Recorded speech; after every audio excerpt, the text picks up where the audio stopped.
The first time George saw her, she was struggling with a textbook twice the size of her arms. Her brows were furrowed, lips pursed, frustration written all over her face. He had seen her before. Everyone had.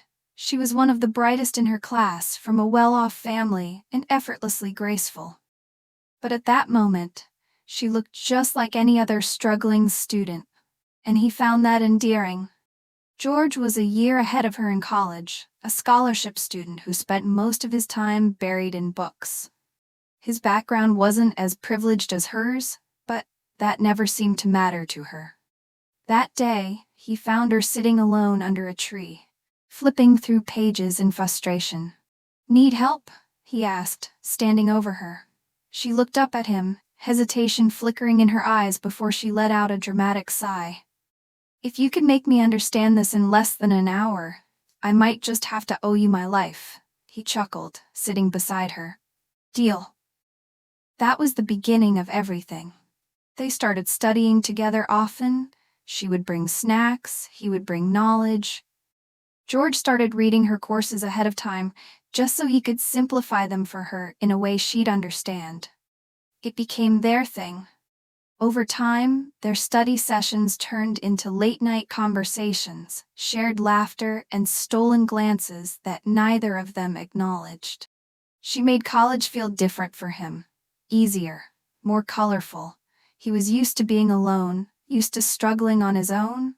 But she changed that. She made him feel like he had someone to lean on. And before he knew it, she became the most important part of his days. The more time they spent together, the more inseparable they became. It was almost effortless.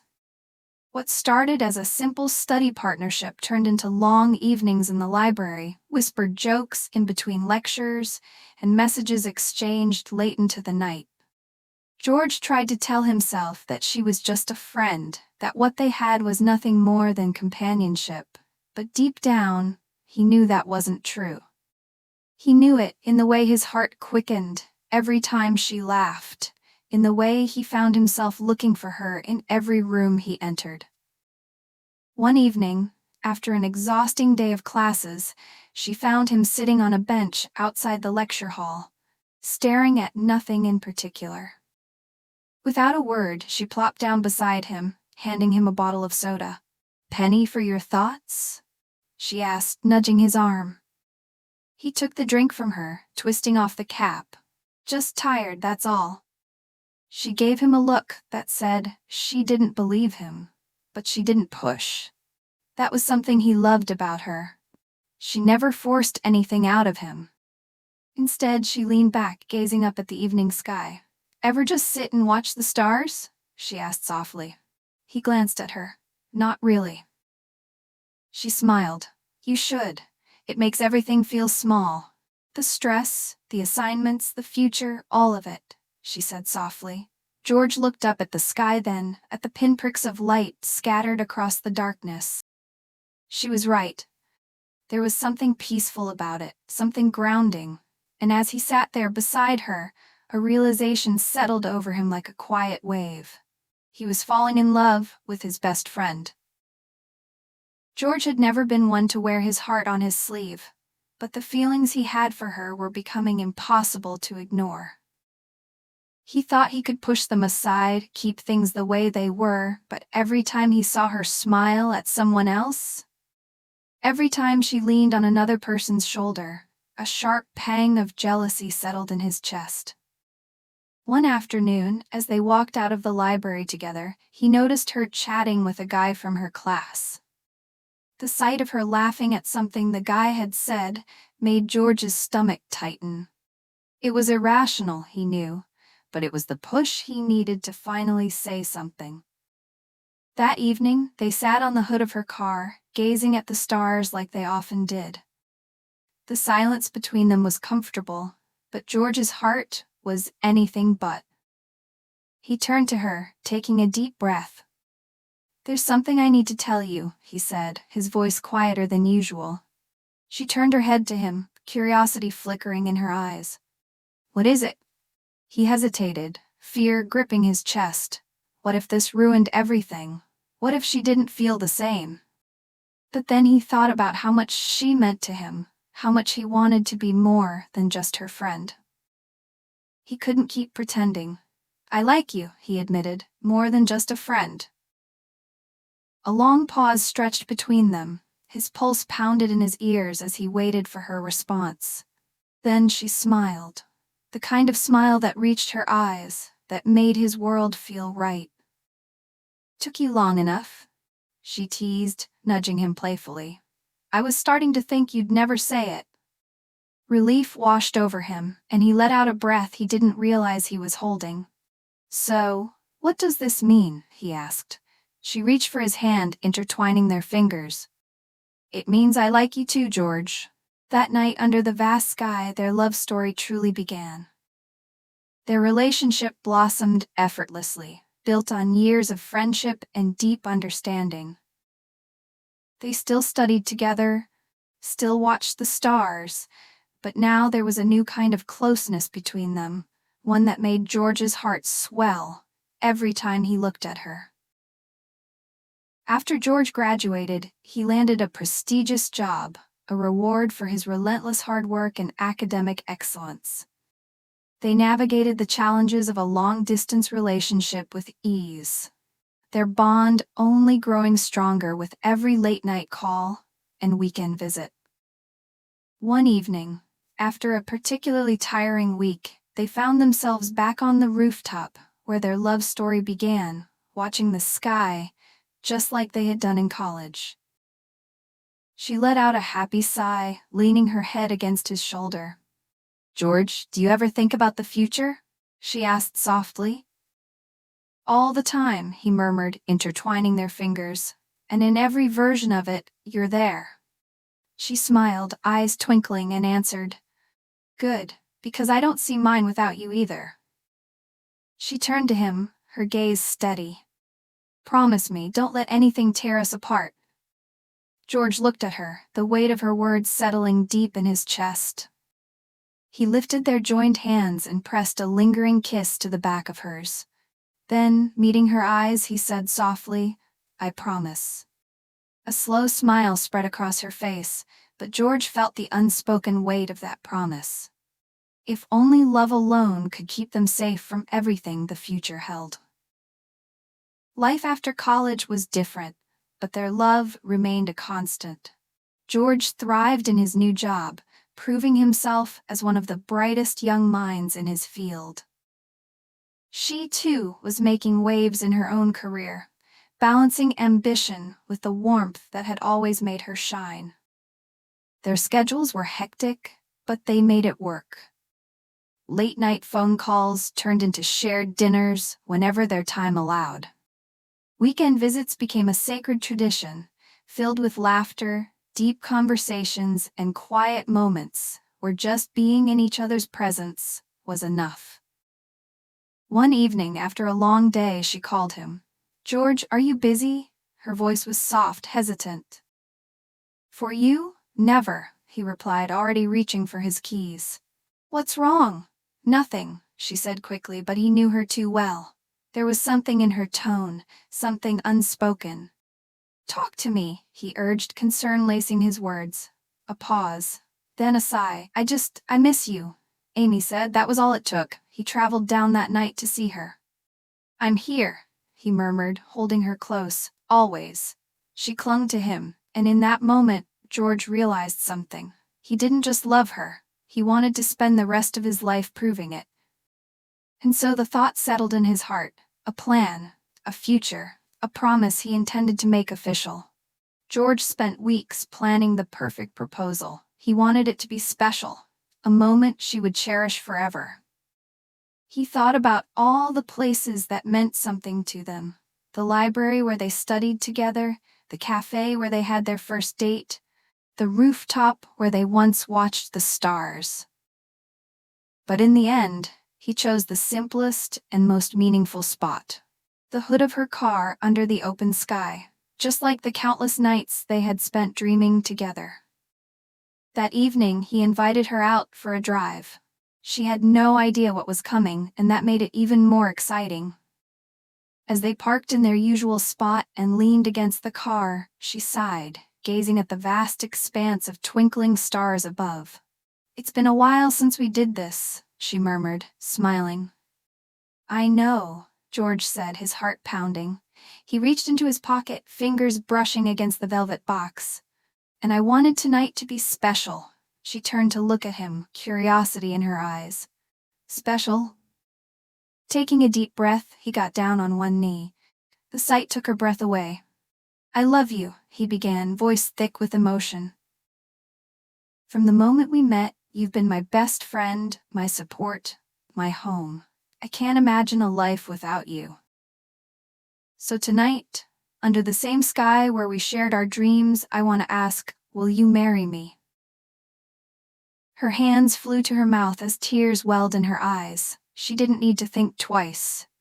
"Yes, yes, George," she cried, throwing her arms around him. Laughter, tears, and sheer happiness filled the night as he slipped the ring onto her finger. In that moment, nothing else mattered.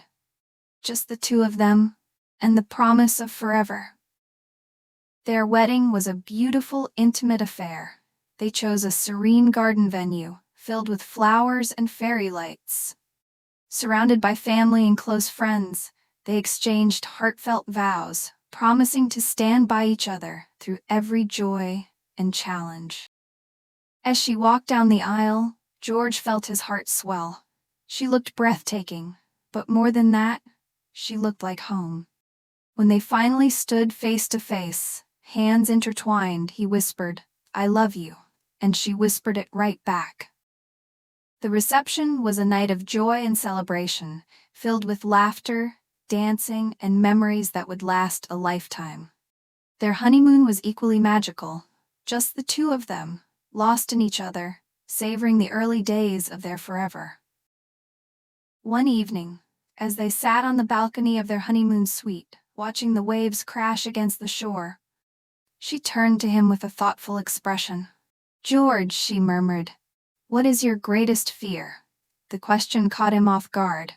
He turned to look at her, her eyes filled with curiosity and something deeper, an understanding that only she could offer. For a moment he hesitated. Then, with a soft sigh, he said, "Losing you." She reached for his hand, squeezing it gently. "That will never happen," she promised, leaning in to kiss him. "We'll always have each other." She let out a small chuckle, nudging him playfully. "Imagine you as a widower. You'd be insufferable." George groaned, shaking his head. "That's not even funny." He rolled his eyes, but couldn't hide his smile. "Not happening. You're stuck with me forever." She laughed, resting her head on his shoulder. "Good, because I plan on keeping you for a very long time," Amy said sweetly. And for 3 wonderful years, they did. They built a home filled with love, warmth, and the same unwavering friendship that had brought them together in the first place. They were happy, deeply and completely, but perfect doesn't last forever. Then one evening, she wasn't feeling well. It was a small thing at first, just fatigue and a lingering headache. George, ever the tease, smirked and poked her side. "You sure you're not pregnant?" he joked. She rolled her eyes, swatting his arm, and said, "Very funny," he grinned. "Just saying, you're glowing." She laughed, shaking her head. "It's probably just stress." But perfect doesn't last forever, and soon they would realize it was something far more serious. 3 years had passed since their wedding, and life had been good, better than good. They had settled into a beautiful rhythm, their days filled with love, laughter, and the shared dreams they had always talked about. But then, the small things started adding up, the fatigue that didn't go away, the headaches that lingered, the dizzy spells. She kept brushing them off, but George noticed, he always noticed. One evening, she nearly fainted while cooking dinner. George caught her just in time, his heart hammering in his chest.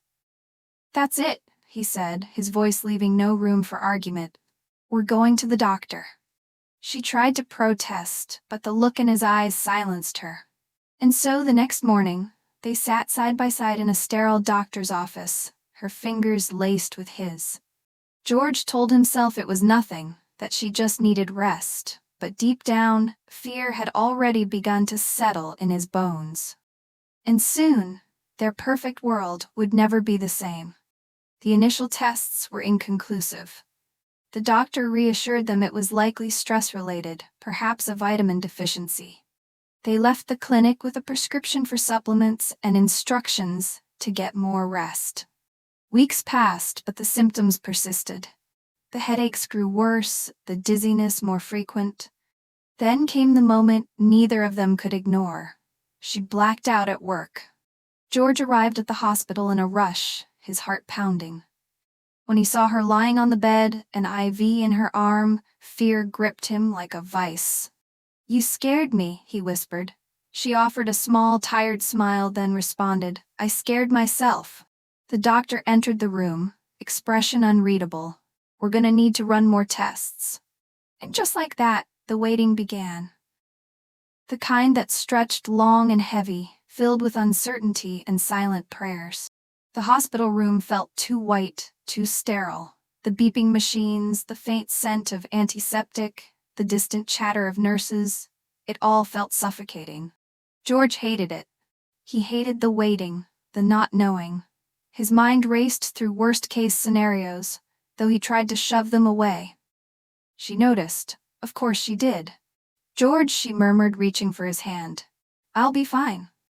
He squeezed her fingers, forcing a smile. "Of course you will," he told her. But his grip was just a little too tight, his voice a little too strained. She didn't call him out on it, just gave his hand a reassuring squeeze in return. Family started to get involved. Her mother called constantly, asking for updates, her voice lined with worry. His own mother sent texts filled with prayers and encouragement. Friends offered to visit, but she declined. She didn't want to seem weak, didn't want the fuss. George wasn't sure that was the right choice. She was always the strong one, the one who comforted others. But now, he wasn't sure if she was trying to stay strong or simply hiding her fear.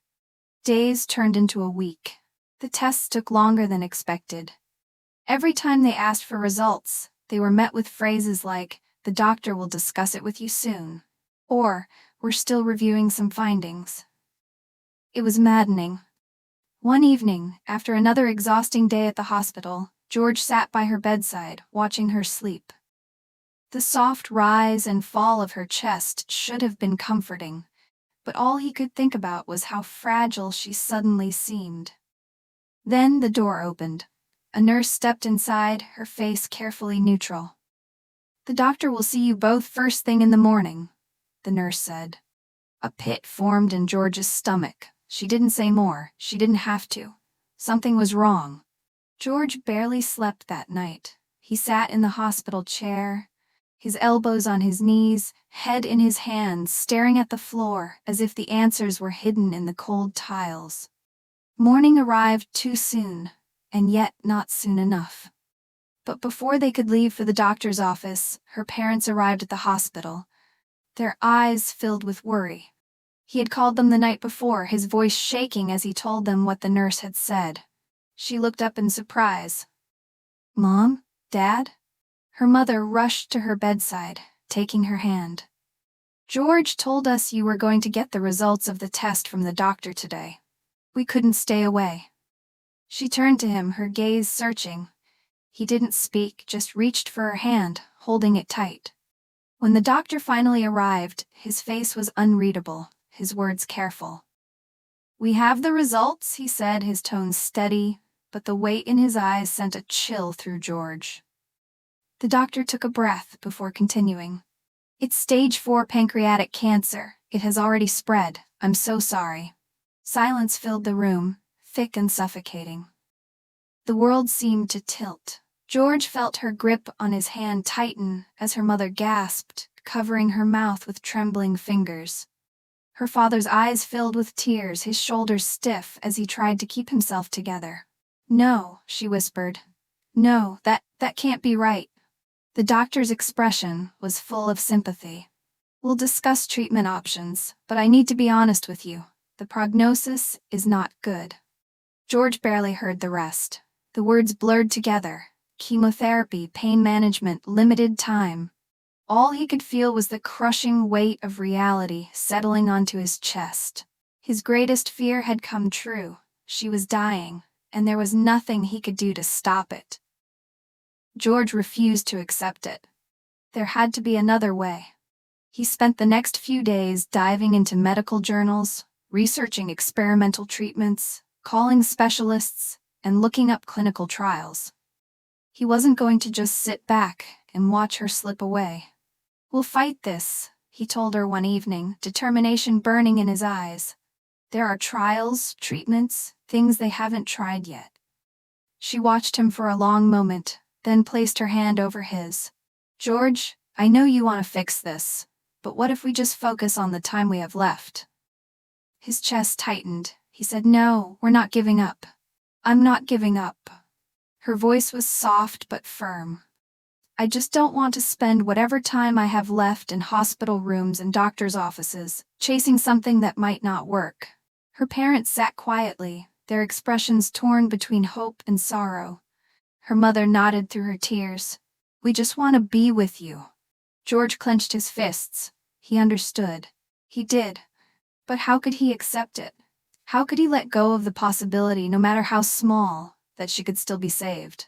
The battle had begun, not just against the disease, but against time itself. George excused himself, his voice tight, and walked out of the hospital room. He made it down the hallway before his steps faltered. The air felt too thick, his lungs too tight. He leaned against the cold wall, pressing his forehead against it. And then he broke. Silent tears gave way to sobs that shook his frame. His hands clenched into fists as grief clawed its way through him. He had always feared losing her, dreaded the very thought of it, and now it was happening. A gentle hand touched his shoulder. He turned to see her father standing beside him, eyes filled with understanding and tears. "Take a breath, son," he murmured. "You don't have to hold it all in." George wiped his face, forcing himself to stand straight. He had to be strong, for her, for their families. When he re-entered the room, her eyes found his immediately. She saw the redness in his eyes, the way his jaw clenched. She didn't say anything, just opened her arms for him. He walked over and held her tightly, breathing in her scent, memorizing the way she fit against him. Life had to continue, but nothing would ever be the same. The first chemotherapy session drained her.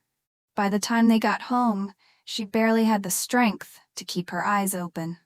George helped her into bed, tucking the blankets around her as she gave him a tired smile. "I'm okay," she murmured. He brushed a strand of hair from her face. "You don't have to say that," George said after releasing a sigh. Her smile faltered. "I know," she said softly. For a while they just lay there, her fingers lightly tracing circles on the back of his hand. The hum of the ceiling fan filled the silence.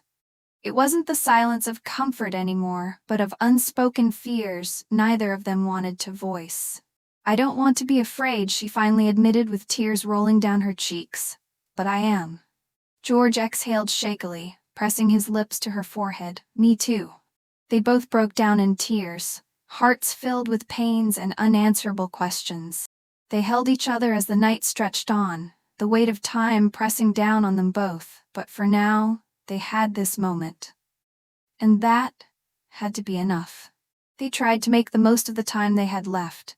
Short trips to their favorite spots, laughter over old memories, and quiet nights filled with whispered dreams they would never get to see come true. One evening they had their final stargazing night, wrapped in blankets and his arms wrapped around her. "Promise me something," she said to George.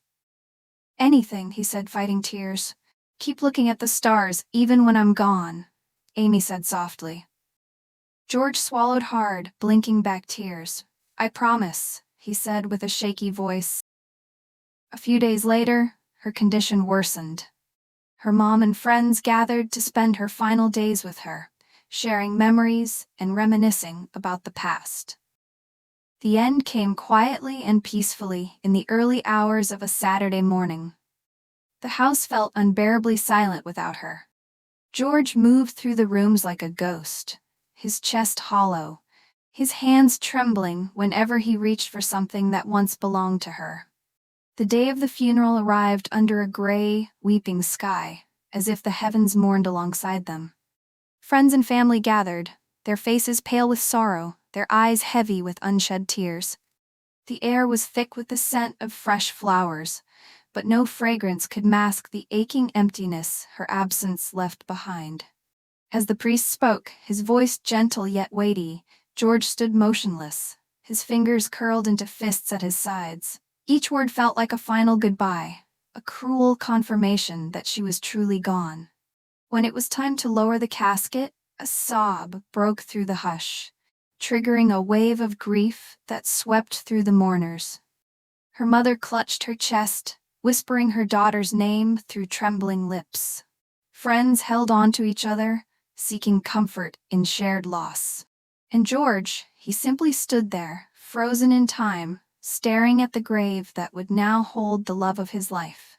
When the first handful of dirt hit the casket, a sharp pain tore through his chest.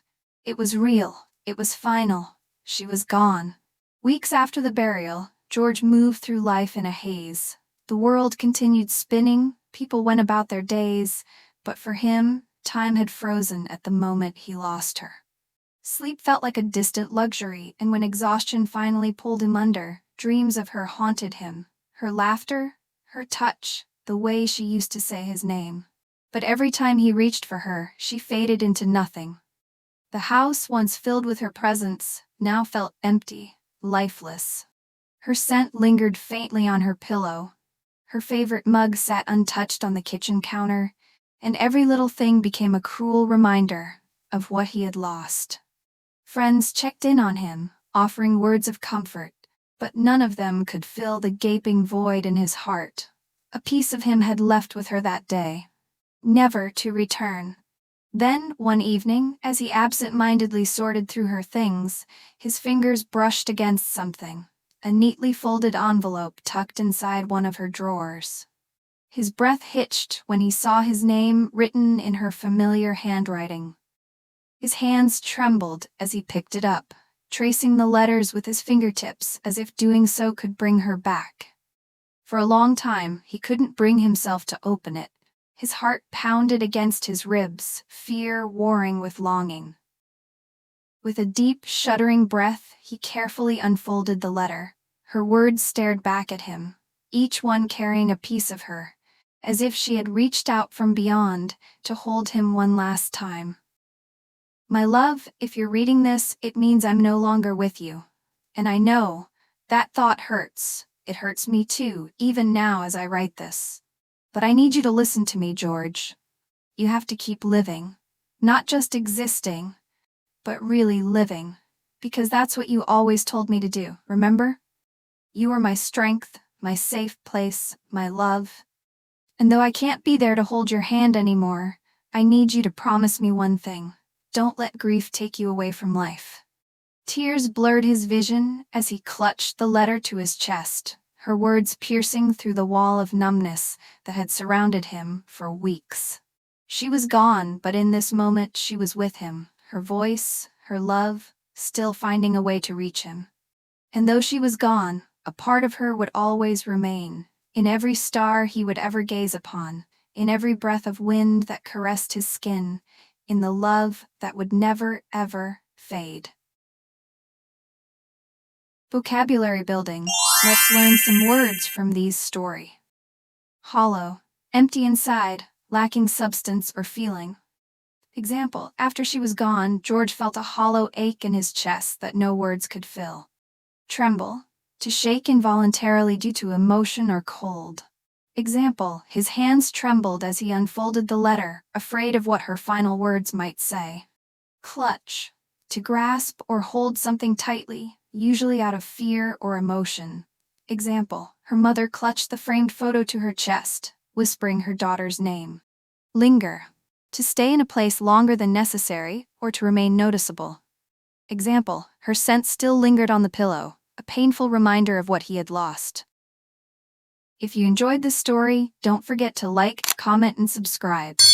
Take care, and see you in the next story.